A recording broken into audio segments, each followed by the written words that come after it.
Good morning. Today is the 11th of April, the Parkinson's Day. This is the second video on my role as a caregiver for a Parkinson's patient. I will straight go into the details and give you all tips and hints that I have learned throughout the journey as a caregiver, and I'm still learning. Um, First, very important point that I have learned is try to behave as normal as possible. Let them not realize or think that they are a patient.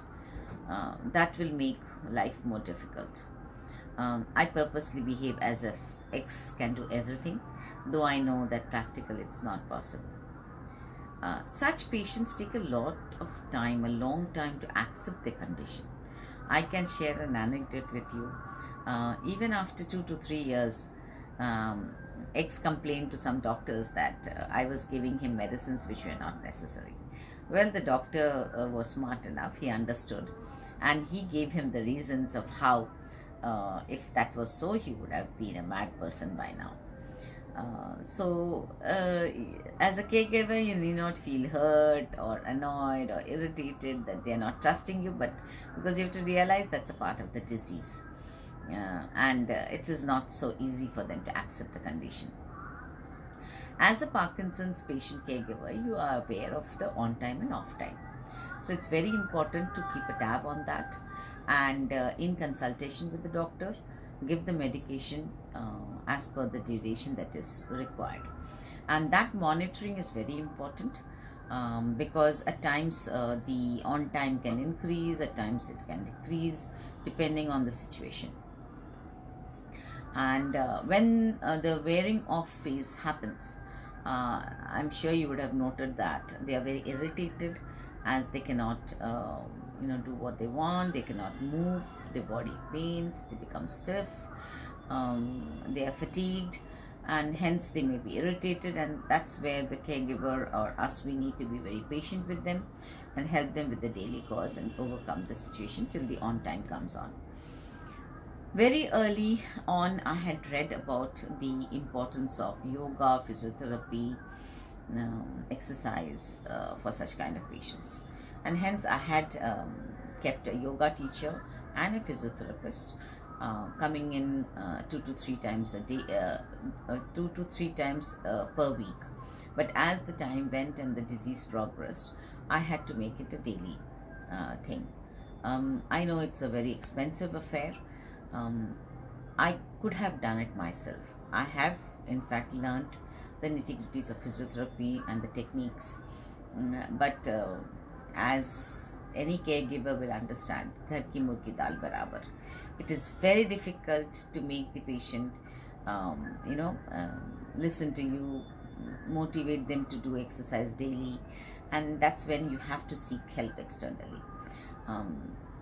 Yes, it is very expensive, and that's why from a policy front, I would request the government to consider that for the Parkinson's patient where physiotherapy is such an important component, that should be allowed in the insurance, and there should be some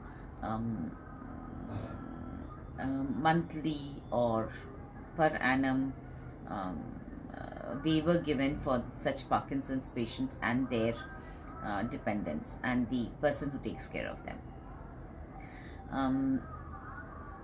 Walking is a very good exercise, but you need to motivate them to keep on increasing the number of steps they take. I remember our physiotherapist, some of the days, I would find him actually just having some motivational discussion and talking with him instead of doing exercises, because that's a very important part. He used to motivate him to walk, and I found that X used to look forward to his visits because he could show him on the pedometer how many steps he had walked that day. During COVID, it was a very tough time, like it was for any other patient.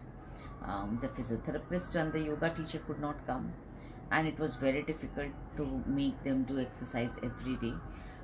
Though I did try my best, but yes, I was not successful. And that was a time when I'm sure most of the Parkinson's patient deteriorated and they had a very tough time. I could not, take it very lightly, so I came up with a sort of a decision, and I spoke to the physiotherapist, and we decided that we'll do it over video conferencing. So it might sound weird, but we did do physiotherapy over video conferencing, and it was successful. Started doing physiotherapy with instructions from the physiotherapy therapist over video conferencing.